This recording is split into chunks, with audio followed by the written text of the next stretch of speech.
No, puppy. You can't eat mommy's shoe. That's bad. You hear me? பிரசங்கி 4ஆம் அதிகாரம் 9ஆம் வசனத்திலும் அழகா சொல்லியிருக்குது.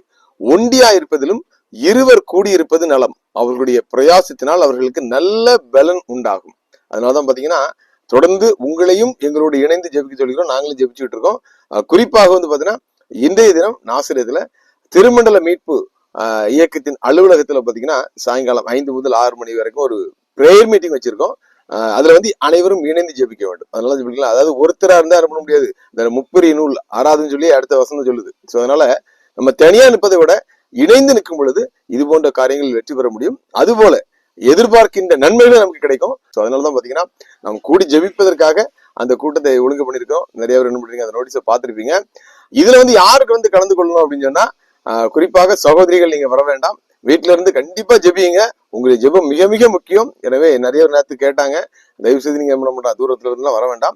முக்கிய நிர்வாகிகள் வந்து கலந்து கொள்றாங்க. அவங்க நாங்க கூடி ஜெபித்து அரசியல் நடவடிக்கைகள் என்ன என்பதை குறித்து நாங்க என்ன பண்ண போறோம், பேச போறோம். ஏன்னா மிக மிக முக்கியமான ஒரு நேரம். இப்பொழுது வந்து இன்னொரு விஷயத்தையும் நான் பதிவிடுகிறேன். திருமண்டல மீட்பு இயக்கத்தின் தலைவர் யார் என்றால் நமது DKM ஜான்சன், வட்டக்கோயில் ஜான்சன் அண்ணன் அவர்கள் தான். எனவே அவர்கள் வந்து பாத்தீங்கன்னா தொடர்ந்து நமது STK ராஜன் அவர்களுடைய அணியில தான் பயணிச்சுறாங்க. நான் தற்பொழுது 2 நாட்களாக சொல்லுகிற கருத்துக்கள் அனைத்தும் வந்து பாத்தீங்கன்னா என்னுடைய சொந்த கருத்துக்கள். நான் வந்து தெளிவா சொன்னேன். இந்த திருமண்டல மீட்பு இயக்கத்தை உருவாக்கியதில் நானும் ஒருவன் என்ற ஒரு உரிமையில தான் நான் சொல்றேன்னு சொன்னேன். எனவே இப்படி இருந்தா நல்லா இருக்கும். திருமண்டல மீட்பு இயக்கம் தனியாக என்ன பண்ணும், களம் காண வேண்டும் என்று அனைத்து பொதுமக்களினுடைய வேண்டுகோளை ஏற்று நல விரும்பிகளுடைய ஆலோசனை எடுத்து தான் நான் சொன்னேன். ஆனால் இங்கு வந்து பாத்தீங்கன்னா ஒரு அதிகாரமிக்க அமைப்பு அப்படின்னா பாத்தீங்கன்னா திருமண்டல மீட்பு இயக்கத்தின் தலைவர், செயலாளர், பொருளாளர், அது போல பாத்தீங்கன்னா நிர்வாகிகள் இருக்காங்க. அவங்க தான் என்ன பண்ணுவாங்க, அதை ஃபைனல் என்ன பண்ணுவாங்க, முடிவெடுப்பாங்க. ஸோ எனவே வந்து என்னுடைய ஆசைகளையும் பொதுமக்களுடைய எதிர்பார்ப்பை நான் சொல்லியிருக்கேன். எனவே வந்து ஆனா கண்டிப்பா நிச்சயமாக நானும் வந்து பாத்தீங்கன்னா தனியாக பேசல, மீடியால வந்து பாத்தீங்கன்னா நிறைய எதிர்பார்ப்புகள், ஆலோசனைகள் மக்களிடத்துல இருக்கதான் என்ன பண்றேன், நான் உங்களுக்கு வேண்டுகோளா சொல்லியிருக்கேன். எனவே அப்படி செய்வாங்க நம்புறேன். அதுபோல DKM ஜான்சன் அவர்கள் வந்து பாத்தீங்கன்னா STK ராஜன் அவர்கள் டீம்ல தான் என்ன பண்ணிருக்காங்க, பொருளாளராக கொடுப்போம்னு சொல்லியிருக்காங்க. நிச்சயமாக அவர் கொடுத்தா என்ன பண்ணுவோம், நாங்க ஆதரிப்போம். அதெல்லாம் இந்த மாற்று கருத்து இல்ல. அண்ணே வந்து நமது தலைவர் தான். அதாவது மதிக்கத்தக்க ஒரு தலைவர். ஏராளமான போராட்டங்கள்ல முன்னவங்க, அதிகமான நாட்கள், அதிகமான வருடங்கள் வந்து பாத்தீங்கன்னா திருமண்டல அரசியல்ல பயணம் செய்யறவங்க. தவறு எங்க நடந்தாலும் பாத்தீங்கன்னா துணிகரமாக தட்டி கேட்கின்ற ஒரு நபர். அவர்கள் வந்து பாத்தீங்கன்னா கண்டிப்பாக பொருளாளர் வரணும். என்னை பொறுத்தவரை பாத்தீங்கன்னா போட்டியின்றி தேர்ந்தெடுக்கப்படணும். அண்ணன் DKM ஜான்சன் அவர்கள் வந்து பாத்தீங்கன்னா போட்டியின்றி ஒரு பொருளாளராக தேர்ந்தெடுக்கப்பட்டால் இந்த திருமண்டலத்துக்கு மிகுந்த நலனை கொண்டு வந்து வரும். எனவே அதற்காக நீங்க தொடர்ந்து ஜெபியுங்கள். இன்றைய தினம் நாசிரியத்தில் கூடுகின்ற திருமண்டல மீட்பு இயக்கத்தின் நிர்வாகிகள் கூட்டத்துல பாத்தீங்கன்னா ஒரு அரசியல் முடிவு நல்லதாக எடுப்பார்கள் என்று நான் நம்புகிறேன். அதுபோல இன்னொரு விஷயத்தை நாங்க பதிவிட விரும்புகிறேன். நேற்றைய தினம் வந்து பாத்தீங்கன்னா திரு காட்ஃப்ரே நோபல் அவர்களை குறித்து நான் பேசியிருந்தேன். உடனே பாத்தீங்கன்னா நிறைய பேர் எனக்கு போன் பண்ணாங்க. அதுல முக்கியமான ஒருத்தர் நபர் தான் எனக்கு போன் பண்ணி என்ன பண்ணாங்க, நீங்க அன்னைட்டு கண்டிப்பா பேசணும்னு சொன்னாங்க. இதற்கு முன்பாகவே பாத்தீங்கன்னா திரு காட்ஃப்ரே நோபல் அவர்களும் சிலர்கிட்ட என்ன பண்ணாங்க சொல்லி பேச சொன்னாங்க.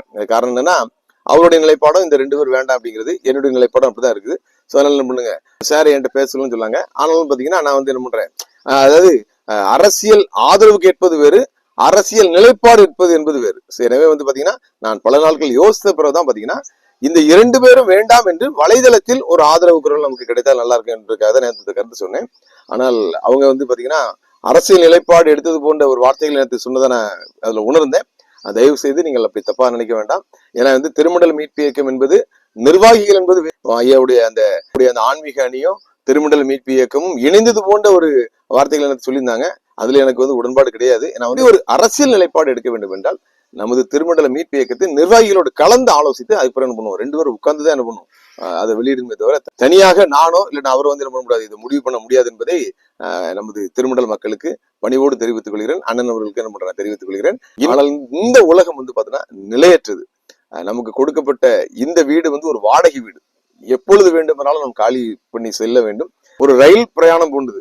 நமது ஸ்டேஷன் வந்து இறங்கி போயிட்டே இருக்கணும். எங்க போயிருக்கணும், மேல போயிட வேண்டியதான். அதாவது நிலையற்ற ஒரு வாழ்க்கையில தான் நம்ம வாழ்ந்து கொண்டிருக்கிறோம். இந்த 2026ஆம் வருடத்துல பாத்தீங்கன்னா ஆரம்பத்திலே அதிர்ச்சிகரமான தகவல்கள் என் காதுக்கு வந்து கொண்டிருக்கிறது. குறிப்பாக